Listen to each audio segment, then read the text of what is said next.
High everyone, के छ खबर? आशा गर्छु हजुरहरू सन्चै हुनुहुन्छ भनेर। सो मेरो ब्लगमा हजुरहरूलाई धेरै धेरै स्वागत गर्दैछु। आज चाहिँ हामी एकजना दिदीको छोरीको बर्थडे पार्टीमा आइरहेछौँ। अन्त लोकेसनमा हामीहरू पुगिसकेका छौँ। अब कता जाने हो त्यही चाहिँ हेरिरहेका छौँ। सो हजुरहरूलाई भन्न चाहन्छु, यो जुन चाहिँ कलेज मैले भिडियो गरेकी छु हेर्नुहोस्। यो कलकत्ताको भित्रमा एउटा नामी कलेज हेरेँ, आचार्य प्रफुल्ल चन्द्र कलेजको नाम। सो यो गाछमा केही पत्ता पनि छैन। यस्तो सुकेको गाछ त राम्रो होइन भन्छ हाम्रो नेपालीहरूमा, तर यहाँ चाहिँ काटेको रहेनछ। सो कलेजको बााउन्ड्री त्यहाँदेखि यहाँसम्म हो, देख्न सक्नुहुन्छ कलेजको नाम आचार्य प्रफुल्ल चन्द्र कलेज। ओके, त्यहाँदेखि अहिले चाहिँ हामीहरू अगाडि बढ्दैछौँ द माया केफेमा। यता मेरो बुढा देख्न सक्नुहुनेछ। सबैलाई चाहिँ जाडो लागेको छैन, हाफ लगाएर आउनुभएको छ। द माया केफे हामी यहाँ पुगिसकेको छौँ, देख्न सक्नुहुनेछ। सो बाहिरै दादाहरू बसिराख्नु भएको छ, दिदीहरू हामीलाई वेट गरेर। अन्त यता देख्न सक्नुहुनेछ उनीहरूको आफन्तहरू पनि आइपुगिसकेको बादमा। सो संस्कारी बच्चे चाहिँ सबैलाई ढोक्दैछ बच्चाले।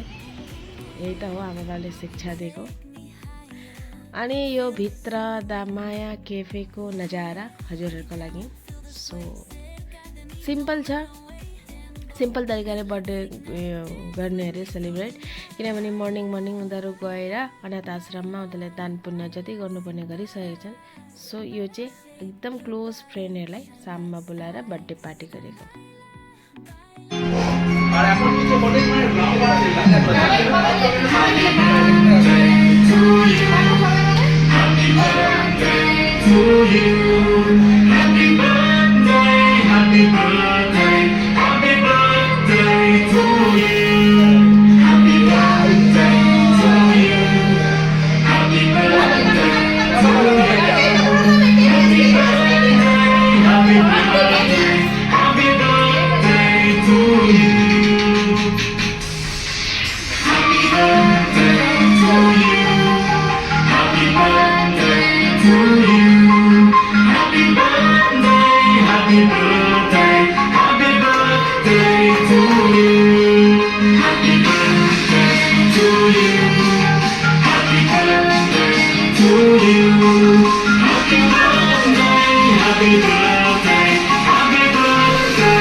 अहिले चाहिँ हाम्रो खाना खाने टाइम। सो देख्न सक्नुहुन्छ तन्दुरी रोटी र बटर चिकन हामी चाहिँ अर्डर गरेछौँ।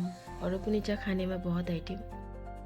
सो साथी हो, अहिले चाहिँ हामी घर आइपुगेको छौँ। घरमा अहिले बज्दैछ 11:30 टाइमिङ।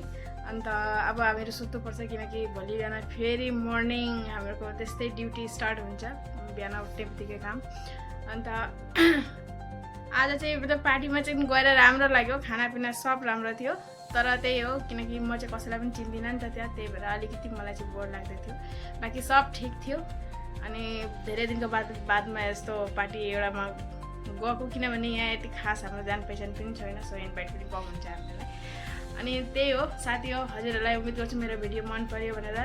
धेरै दिनपछि ब्लग बनाउँछु, किनकि समय नै पाउँदिनँ आजकल। त्यही पनि थोरै समय निकालेर हजुरहरूको लागि बनाएको भिडियो। सो सधैँको जस्तो मलाई माया सपोर्ट गर्नु होला आगामी दिनहरूको लागि। ल यति भन्दै म आजको भिडियो यहीँ एन्ड गर्दैछु। Tata, by by.